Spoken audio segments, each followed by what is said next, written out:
Kakak dan teman-teman, perkenalkan nama saya Anissa Agustina, mahasiswa Accounting BINUS Online D3KS1 dengan NIM 290277330. Pada kesempatan kali ini, saya akan menjawab pertanyaan forum pada sesi kedua. Yang pertama adalah jelaskan langkah-langkah utama dalam scientific approach. Nah, yang pertama ini saya mengambil dari web kajian pustaka. Nah, untuk langkah-langkah utama dalam scientific approach, yang pertama adalah mengamati atau observasi, yakni kita harus mengamati fenomena atau masalah secara teliti dan mencatat fakta-fakta yang ada, pola, serta anomali yang memicu pertanyaan. Kemudian yang kedua adalah kita masuk ke menanya. Nah, kita ubah observasi menjadi pertanyaan penelitian yang jelas, spesifik, dan dapat diuji secara empiris. Kemudian yang ketiga adalah kita mengumpulkan informasi. Nah, kegiatan pengumpulan informasi ini adalah tindak lanjut dari bertanya. Kegiatan ini dilakukan dengan menggali dan mengumpulkan informasi dari berbagai sumber melalui berbagai cara, seperti mencari sumber kajian, kemudian memperhatikan fenomena atau objek dengan teliti, atau bahkan melakukan eksperimen. Nah, kemudian yang keempat adalah mengasosiasikan atau mengolah informasi. Tahapan ini merupakan suatu proses berpikir yang logis dan sistematis terhadap fakta yang dapat diamati guna memperoleh simpulan dalam bentuk pengetahuan. Kegiatan ini biasanya dilakukan dengan mengolah informasi yang telah terkumpul, menganalisis data dengan membuat kategorisasi atau pengelompokan, kemudian menghubungkan fenomena atau informasi ke dalam suatu pola, kemudian yang terakhir membuat kesimpulan. Nah, kemudian langkah yang kelima adalah mengkomunikasikan. Hasil kegiatan dilaporkan dalam bentuk tulisan atau laporan dengan hasil yang transparan agar temuan dapat diverifikasi dan direplikasi oleh peneliti lain. Selain itu, dalam lecture notes, khususnya pada metode hipotetiko-deduktif fondasi logis dalam penelitian positivistik, juga disebutkan beberapa langkah untuk melakukan scientific approach-nya. Yang pertama adalah observasi awal. Nah, ini dimulai dengan pengamatan terhadap suatu fenomena atau masalah yang menarik perhatian peneliti. Nah, fenomena ini bisa berupa pola perilaku konsumen, tren pasar, atau anomali dalam probis organisasi. Nah, kemudian yang kedua adalah perumusan hipotesis. Nah, ini berdasarkan observasi, peneliti mengembangkan hipotesis sebagai jawaban sementara atau dugaan awal. Nah, hipotesis ini bersifat testable, spesifik, dan prediktif. Contohnya, jika motivasi kerja meningkat, maka produktivitasnya juga meningkat. Nah, kemudian ini karena kita mengambil metode hipotetiko-deduktif, maka dia ada yang ketiga langkahnya adalah deduksi implikasi.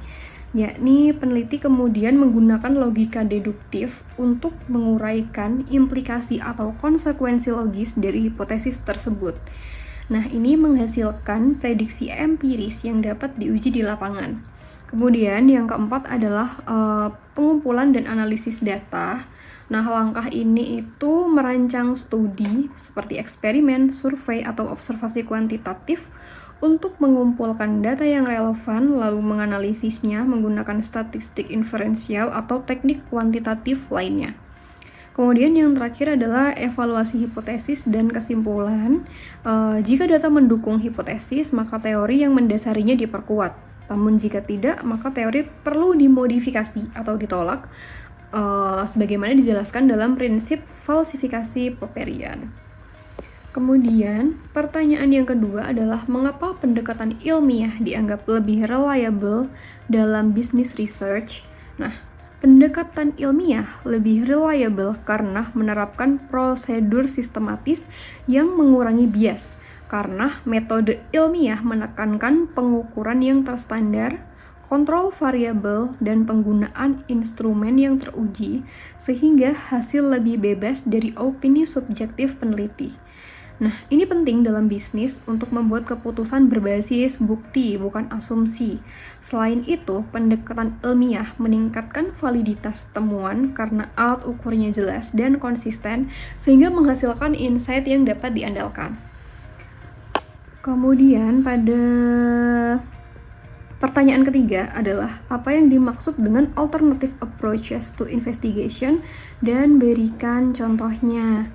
Nah, alternative approaches to investigation adalah metode atau strategi penelitian yang berbeda dari pendekatan ilmiah tradisional eksperimental atau survei kuantitatif standar.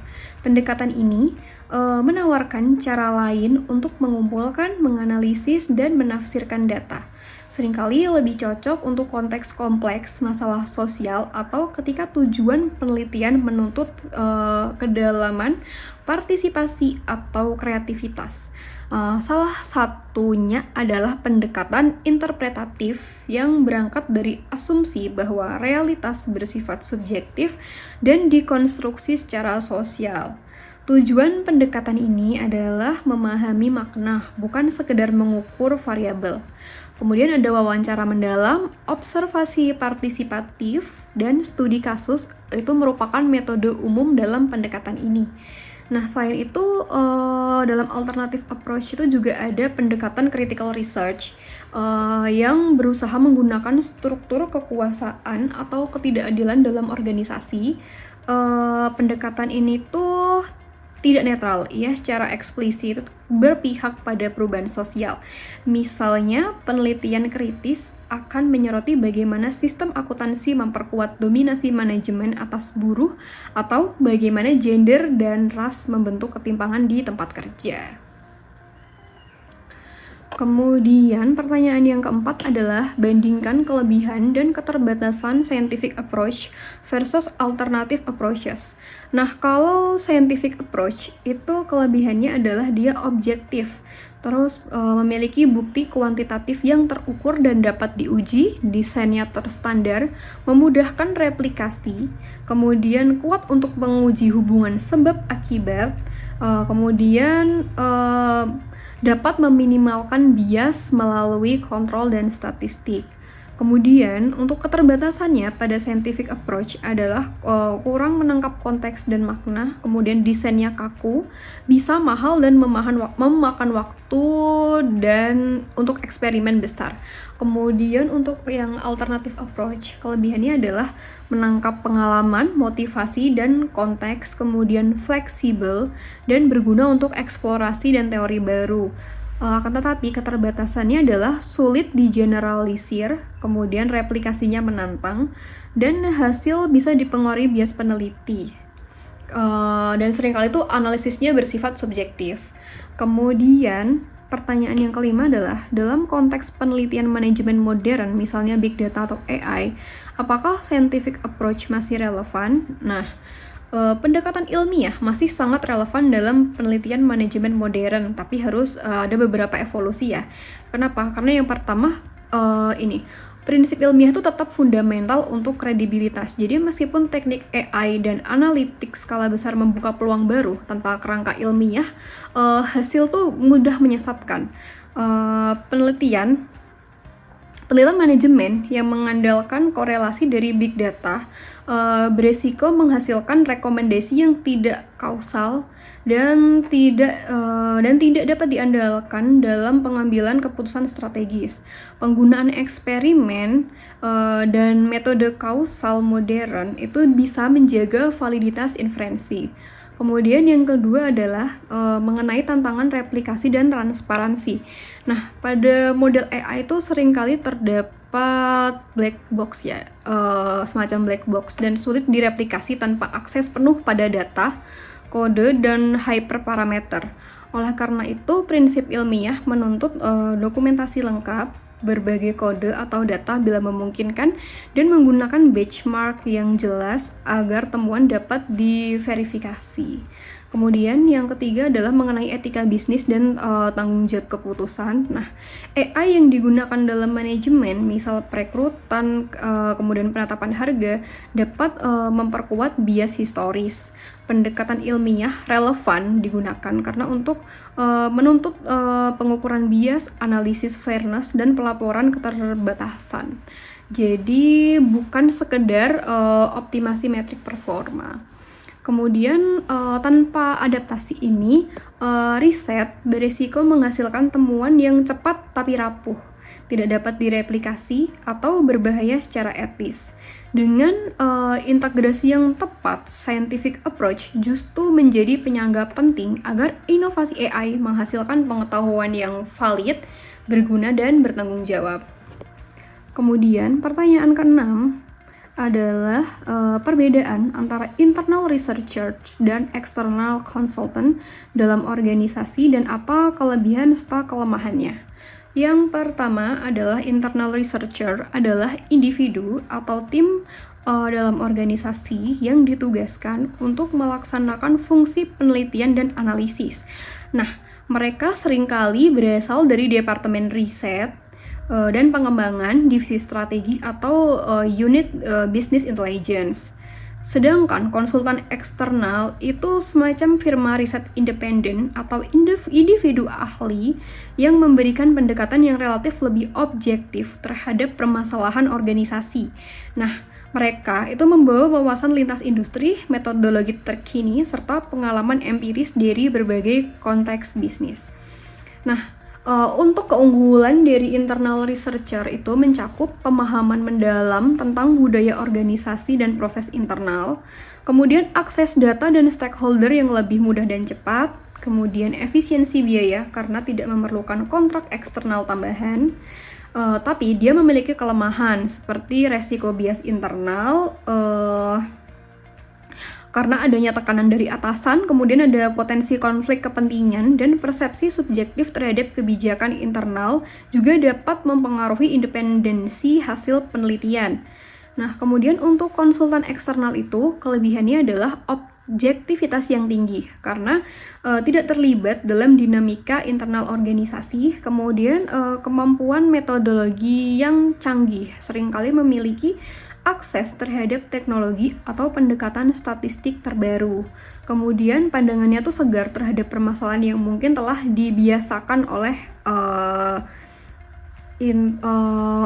orang dalam tempat si konsultan eksternal ini. Kemudian kekurangannya adalah kebutuhan waktu untuk memahami konteks dan nuansa organisasi, kemudian potensi retensi dari staf internal, terutama bila hasilnya bersifat kritis, kemudian biaya yang relatif tinggi, tergantung pada kompleksitas proyek dan reputasi dari si konsultan.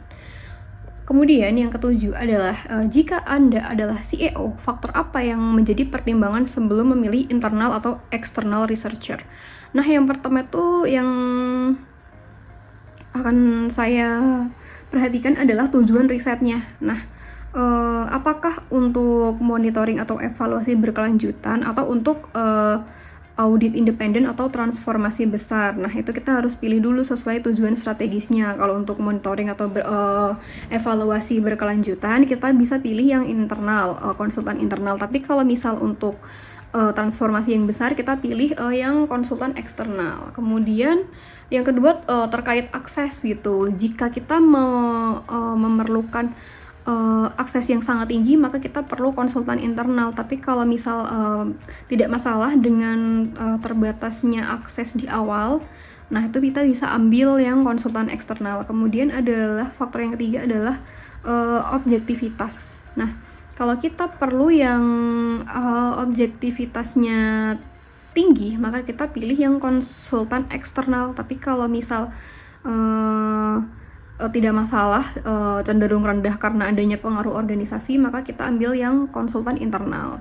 Kemudian terkait biaya, kalau kita ada budget yang cukup atau relatif tinggi, kita bisa ambil ke konsultan eksternal. Tapi kalau misal biayanya rendah, kita ambil researcher internal. Kemudian untuk kecepatan memahami konteks, kalau yang eksternal itu dia perlu waktu adaptasi. Sedangkan kalau internal dia cepat dan karena dia udah memahami si organisasi ini. Kemudian terkait isu sensitivitas. Nah, kalau misal untuk menangani isu sensitif itu lebih cocok kita ambil konsultan yang eksternal. Tapi kalau misal bukan yang isu yang sensitif gitu, itu bisa pakai konsultan internal aja.